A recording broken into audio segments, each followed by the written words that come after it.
অনেক দিন পরে গানের আড্ডা, সেই পুরনো স্মৃতিগুলো মনে হয়ে যায়।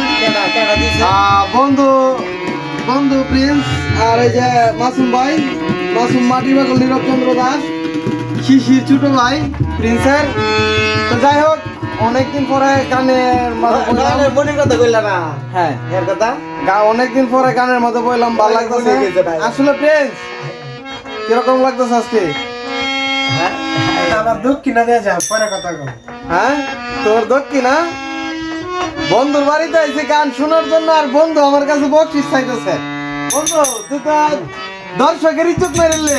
বেকার মানুষ আমি ভাই। তুই বেকার মানুষ, দর্শকের ইজ্জত মেরেল তুই ওরা। যাই হোক, গান শুনতেছি বন্ধুর কাছ থেকে, ভালো লাগতেছে। তবে সবচেয়ে বেশি আজকের গানের সবচেয়ে বেশি বেস্ট গান হয়েছে গ্রামের নৌজওয়ান হিন্দু মুসলমান। এই গানটা আসলে সেই লাগছে। আর সব বন্ধুরা একটা কথা বলে যে, আর একটা কথাই বলে যে আমি মুসলমান আর আমার বন্ধু প্রিন্স হিন্দু। আসলে আমাদের মাঝে এরকম কোনো কিছু নাই। আমরা যে নেই বই আড্ডা মারতে, কেউ কিন্তু এটা বুঝে না যে কেডা কোন ধর্মের। আসলে আমরা যখন একসাথে আড্ডা মারি তখন কিন্তু আমরা বাই বাই। আসলে আমরা রাস্তাঘাটে চলাফেরা করি এই বাই বাইয়ের মতো। তো যাই হোক বন্ধু, বাংচল চিন্তা ধন্যবাদ। আগামী দিনের জন্য শুভকামনা। চলে আগায় যাও। বাংচল।